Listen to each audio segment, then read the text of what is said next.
కూటమి ప్రభుత్వం వచ్చిన తర్వాత ఇసుక నాదే, మట్టి నాదే, గ్రానైట్ డంపులు నావే అనే ఒక కోణంలో ముందుకెళ్తున్న ఒక విమర్శలు వెలువెత్తున్నాయి.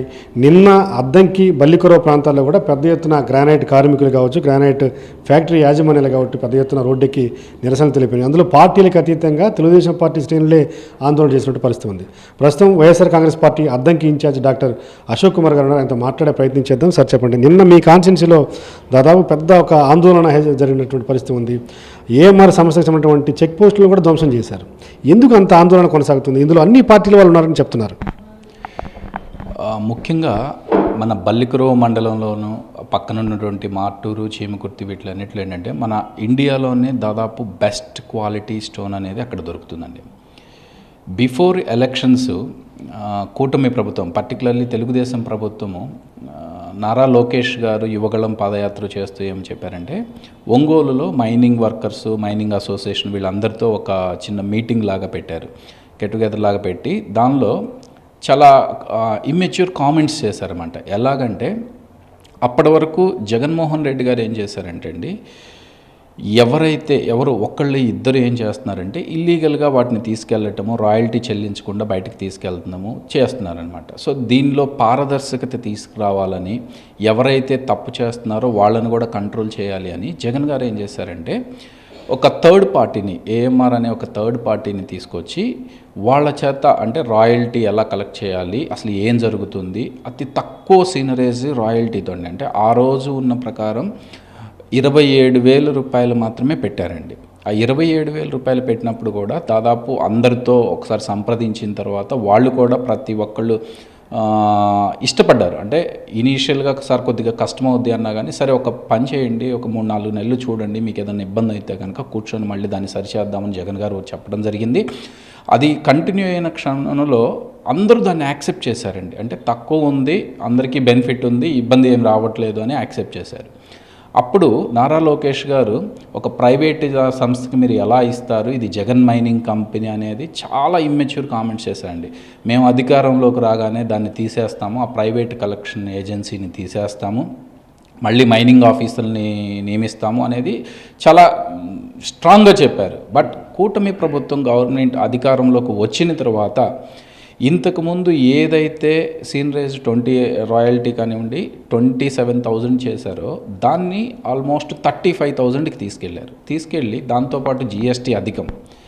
అపార్ట్ ఫ్రమ్ దట్ ఇప్పుడు ఏమవుతుందంటే ఒక క్వారీలోంచి ఒక 10 క్యూబిక్ మీటర్ బండ బయటకు వస్తుంది అనుకోండి, యూజువల్గా దానిలో మనకి పనికి వచ్చేది అంటే వర్తబుల్ దానిలోంచి వచ్చే కెపాసిటీ ఎంత అంటే 3 to 4 క్యూబిక్ మీటర్ ఉంటుందండి. జగన్మోహన్ రెడ్డి గారి గవర్నమెంట్లో ఉన్నప్పుడు ఏఎంఆర్ చూసినా కానీ ఆ 3 to 4 క్యూబిక్ మీటర్ వరకే రాయల్టీ వసూలు చేసేవారు. ఏదైతే వేస్ట్ పోతుందో దానికి వసూలు చేసేవాళ్ళు కాదు. ఇప్పుడు ఏం చేశారంటే ప్రతి క్వారీ ముందు ఒక టోల్ గేట్ పెట్టేసేసి 10 క్యూబిక్ మీటర్ వస్తుంది అంటే మీరు 10 కట్టాల్సిందే. అది వేస్టా లేదా పనికి వస్తుందా అనేది మాకు అనవసరం, 10 క్యూబిక్ మీటర్కి కట్టాల్సిందే అనేది హుకుం జారీ చేశారు. దానివల్ల ఏమవుతుందండి అంటే వేస్ట్ దానికి కూడా ఎక్కడ కడతాము అని బాగా ఇబ్బంది పడుతున్నారు.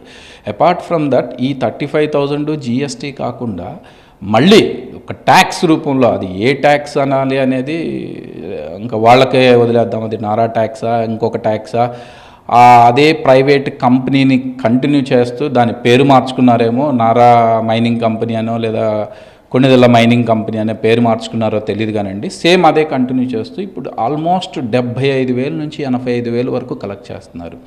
అలాంటి సందర్భంలో ఏమవుతుందంటే ప్రతి ఒక్కళ్ళు కూడా ప్రొడక్షన్ చేయలేక, దాన్ని కట్టుకోలేక ఆల్మోస్ట్ వర్కర్స్ని కానివ్వండి, ప్రొడక్షన్ కానివ్వండి కంప్లీట్గా డౌన్ చేసుకుంటూ వచ్చారు. క్వారీలకైతే ఒక రకంగా ఉంటుంది, ఎందుకంటే వాళ్ళు పెద్ద వ్యాపారస్తులు కాబట్టి. ఈ ఫ్యాక్టరీలన్నీ కొనాలని పరిస్థితి ఉంది. ఈ ఫ్యాక్టరీలు ఇప్పటికే ఎక్స్పోర్ట్స్ లేక రకరకాల ఇబ్బందులు, ఆర్థిక ఇబ్బందులు ఉన్నాయి. ఇప్పుడు వాళ్ళు చాలా ఆందోళనగా ఉన్నటువంటి పరిస్థితి ఉంది. అదేండి చెప్పాను కదా, ఇప్పుడు ఆ 35,000ని దాన్ని ఆల్మోస్ట్ డబుల్ అయిపోయింది కట్టింగ్ ఫ్యాక్టరీస్ నుంచి కూడా. దానివల్ల ఏమవుతుందంటే వాళ్ళు ఈవెన్ వర్కర్స్కి శాలరీ రన్ చేయలేని పరిస్థితిలోకి వెళ్ళిపోయారు. దాంతోపాటు మీరు అన్నట్టు ఆఫ్టర్ కోవిడ్ ఎక్స్పోర్ట్ అనేది ఆల్మోస్ట్ చాలా వరకు డౌన్ అవుతూ వస్తుందండి. ఈ సిచ్యువేషన్లో ఏంటి, మాట ప్రకారం తగ్గించండి అన్నారు, బట్ వాళ్ళు అందరితో మాట్లాడి ఇంక వల్ల కాక తప్పుడు హామీలు ఇచ్చిన తర్వాత ఒక్కసారి ప్రజా ఆగ్రహానికి గనక గురి అయితే ఏ విధంగా ఉంటుంది అనేది ఇది ఒక ముచ్చుకు ఒక ఉదాహరణ మాత్రమేనండి. అపార్ట్ ఫ్రమ్ దట్ దాంతోపాటు ఏముందంటే, ఇప్పుడు ఏదైనా ఒక ఊర్లో ఒక గుడి కడుతున్నారు అనుకోండి, యూజువల్గా ఏంటి, గుడికి ఏదైనా వేస్ట్ రాయి తీసుకొచ్చుకొని తోలుకుంటూ ఉంటారు. ఆ క్వారీల్లో పనికిరాని రాయి తీసుకొచ్చుకుంటున్నా కానీ దాన్ని కూడా ఆపి మీరు రాయల్టీ కడతారా, లేదంటే బండి సీజ్ చేయమంటారంటే ఎంతవరకు సమంజసం? చిన్న గుంతలు ఊళ్ళల్లో పూడ్చుకునే వాళ్ళని వేస్ట్ ఎందుకు పనికిరాని దాన్ని కూడా తీసుకొచ్చుకుంటున్నా కానీ ఆపేసేసి వాళ్ళ దగ్గర మనీ కలెక్ట్ చేయటం అవన్నీ చేస్తూ ఉన్నారు. అది ఆందోళనకి టీడీపీ యాజమాన్యాలే, గ్రానైట్ ఫ్యాక్టరీ యాజమాన్యాలే నాయకత్వం వచ్చినట్టు అనిపిస్తుంది. సరే, ఇది రాజకీయాలకు అతీతంగా జనాల్లోకి వెళ్ళిపోయిందండి. ఎందుకంటే ఇలాంటి ఒక ఇండస్ట్రీ ఎవరైనా ఉండేది, టీడీపీ వాళ్ళ వైఎస్ఆర్సీపీ వాళ్ళ అనండి, అది మానవీయ కోణంలో ఆలోచించాలి ఎప్పుడైనా సరే.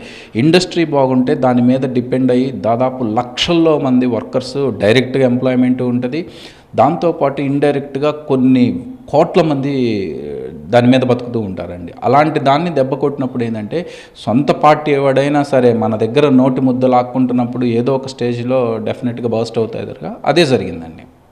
అదే నిన్నంతా కూడా ధ్వంసం చేసినట్టు పరిస్థితి ఉంది. ప్రధానంగా మీరు ఫైనల్గా ఏం చెప్పదలుచుకున్నారు? ఎందుకంటే ప్రభుత్వానికి ఈ గ్రానైట్ ఫ్యాక్టరీలు ఎందుకంటే ఇప్పటికే కొనాలని మూతపడే పరిస్థితి వచ్చింది, ఇలాంటి నిర్ణయం వెనక్కి తీసుకుంటే బాగుంటుంది అనిపిస్తారా? వైఎస్ఆర్సీపీ పార్టీ తరఫున మేము ఒకటే డిమాండ్ చేస్తామండి. ఏంటి అంటే, ఏదైతే పాత సిస్టంలో మినిమం రాయల్టీతో ప్లస్ ఏదైతే యూస్ఫుల్ గ్రానైట్కి మాత్రమే రాయల్టీ కానీ సెన్రేస్ కానీ వసూలు చేయాలి, ఇంతకుముందు ఇప్పుడు ఫ్యాక్టరీస్కి ఏదైతే 35,000 జీఎస్టీ ఇంకా ఎక్స్ట్రా ట్యాక్స్ వసూలు చేస్తున్నారు దాన్ని వదిలేసేసి ఓల్డ్ సిస్టమ్ 27,000కి వచ్చేయాలి, ప్లస్ ఎక్కడైతే వేస్ట్ డిస్పోజబుల్ ఉందో వాటిని వదిలేసేయాలి అని మాత్రమే మేము డిమాండ్ చేస్తున్నామండి. రానున్న రోజుల్లో వన్స్ జగన్మోహన్ రెడ్డి గారు మళ్ళీ అధికారంలోకి వచ్చిన తర్వాత 100% ఇదే సిస్టమ్ని తీసుకొస్తామండి మేము. యాజ్ ఏ డాక్టర్గా చెప్పండి, మీరు వైద్య కళాశాలలన్నీ కూడా దాదాపు 17 కళాశాలలు మీ ప్రభుత్వంలో గతంలో తీసుకొస్తే ఇవాళ వాటన్నిటి కూడా ప్రైవేటైజేషన్ చేశారు. నిన్న క్యాబినెట్లో కూడా చెప్తున్నారు పీపీపీకి ఇస్తున్నామని చెప్తూనే అవి ప్రభుత్వ వైద్యశాలలే అని చెప్పి చెప్తున్న పరిస్థితి క్యాబినెట్లో. చంద్రబాబు ఎట్లా చూస్తారు మీరు? సార్, ఒక డాక్టర్గా ఈ మెడికల్ కాలేజెస్ ఎలా రన్ అవుతాయి, వాటి మీద అసలు ఏ విధంగా వాటిని సస్టైన్ చేయాలనేది డెఫినెట్గా లిటిల్ బిట్ అందరికన్నా డెఫినెట్గా నాకు నాలెడ్జ్ ఉందండి. ఎందుకంటే ఒక ప్రైవేట్ కాలేజీకి గవర్నమెంట్ కాలేజీకి 100% there is a gross variation ఉంటుందండి. గవర్నమెంట్ కాలేజీలు అనేది కంప్లీట్గా గవర్నమెంట్ నుంచి ఫండింగ్ రావాలి, ప్రైవేట్ కాలేజీలు అనేది వాళ్ళకు వాళ్ళు సమకూర్చుకోవాలి, సంపాదించుకోవాలి. జగన్మోహన్ రెడ్డి గారు 17 మెడికల్ కాలేజీల్లో దాదాపు 5 కంప్లీట్ అయిపోయి ఇప్పుడు పోస్ట్ గ్రాడ్యుయేషన్ సీట్స్ కూడా వచ్చాయంటే నిజంగా రన్ అవుతున్నాయా లేదా అనేది వాళ్ళ విజ్ఞతకే వదిలేస్తున్నాం. టీడీపీ వాళ్ళు ఏదో కామెంట్ చేసినట్టు అసలు ఏం లేదు అనడానికి లేదు. ఇంకొక 2 medical colleges ready to occupy ఉన్నాయండి, వాటిని కూడా కంప్లీట్ చేసేసేసి ఇప్పుడు సీట్లు ఇస్తాను అన్నా కానీ చంద్రబాబు నాయుడు గారు ఎన్ఎంసీకి మాకు వద్దు అని లెటర్ రాశారంటే ఎంత సిగ్గుచేటు. అదేవిధంగా పీపీపీ అంటే గవర్నమెంట్లోనే ఉంటాయనేది ఎంతవరకు సమంజసం అండి? మీకు ఒక చిన్న ఎగ్జాంపుల్ చెప్తాను. ఉమ్మడి ఆంధ్రప్రదేశ్లో అపోలో హాస్పిటల్స్ హైదరాబాద్లో పెట్టారండి. అపోలో హాస్పిటల్స్ పెట్టేటప్పుడు దానికి ఉన్నటువంటి ప్లేస్ అంతా కూడా పీపీపీ మోడల్లో గవర్నమెంట్ శాంక్షన్ చేసింది. దాని ప్రకారం ఏంటంటే ఇంత పర్సంటేజ్ ఆఫ్ పీపుల్కి ఫ్రీ ట్రీట్మెంట్ చేయాలి, ఫ్రీ బెడ్స్ ఇవ్వాలి అనేది ఉంది. ఎవరైనా సరే ఈరోజు అపోలో హాస్పిటల్స్కి వెళ్ళి మీరు ఫ్రీ బెడ్ తెచ్చుకోగలరా? ఇంపాసిబుల్. అంటే చెప్పటం అనేది మటుకే గవర్నమెంట్లోనే రన్ చేస్తామని ఉంటుందండి. వన్స్ ఇట్ ఈస్ ప్రైవేటైజేషన్ అయిన తర్వాత గవర్నమెంట్ అనేది రెస్పాన్సిబిలిటీ ఉండదు. అంతెందుకు ఇంకొక చిన్న ఎగ్జాంపుల్ చెబుతానండి. కాశీబుగ్గులో ఈ మధ్య ఒక టెంపుల్ దగ్గర స్టాంపేడ్ జరిగింది. దానిలో అంటే ఎందుకు జరిగింది అంటే ఇమీడియట్గా వాళ్ళ దగ్గర నుంచి వచ్చిన ఆన్సర్ ఏంటంటే అది గవర్నమెంట్ ఆధీనంలో లేదు, ఒక ప్రైవేటు వ్యక్తి ఆధీనంలో ఉంది, అక్కడ జరిగిన దానికి మేమేం చేస్తాము అనేది వాళ్ళ దగ్గర నుంచి వచ్చిన సమాధానం అండి. అంటే ఒక ప్రైవేట్ వ్యక్తి దగ్గర ఉన్నప్పుడు జరిగితే కనుక గవర్నమెంట్ అంత రెస్పాన్సిబిలిటీగా ఉండదు అనుకున్నప్పుడు ఒక గవర్నమెంట్ హాస్పిటల్ని ప్రైవేటైజేషన్ చేసిన తర్వాత ఇబ్బంది వస్తే who is the responsible person, అది మేము క్వశ్చన్ చేస్తున్నాం. ఇప్పుడు ఏంటంటే జనాల్లోకి ప్రతి ఒక్కళ్ళలోకి చాలా బలంగా వెళ్ళిందండి. అంటే మధ్యతరగతి ప్రజలకు పేద ప్రజలకు అందాల్సినటువంటి వైద్యాన్ని మెడికల్ సీట్స్ని ప్రైవేటైజేషన్ చేస్తున్నారు అనేది జనంలోకి బలంగా వెళ్ళేసరికి దాన్ని ఏ విధంగా డైవర్ట్ చేయాలి అన్న కోణంలోనే లేదు ప్రైవేట్ పేరే గవర్నమెంట్ పేరే ఉంచుతాము బట్ అంత అనేది జస్ట్ మసిబూసి మారేడుకాయ చేయటం మాత్రమే చేస్తున్నారండి వీళ్ళు. Thank you sir. ఇది పరిస్థితి. డాక్టర్ గారు అశోక్ కుమార్ గారు చెప్తున్న పరిస్థితి చూస్తే కూటమి ప్రభుత్వం వచ్చిన తర్వాత పేదల వైద్యానికి తూట్లు పొడుస్తూనే ఉందని చెప్తున్నారు. మసిబూసి మారేడుకాయ చేసే ప్రయత్నంలో భాగంగానే వీటిని ప్రభుత్వం వైద్య కళాశాలలుగానే మేము పిలుస్తామని చెప్తూనే బినామీలు కట్టబెట్టే ప్రయత్నం చేస్తున్నారని ఆయన ఆరోపణలు చేస్తున్నారు. వీడియో జర్నలిస్ట్ కరీంతో శ్రీనివాస్, సాక్షి టీవీ, అద్దంకి, ప్రకాశం జిల్లా.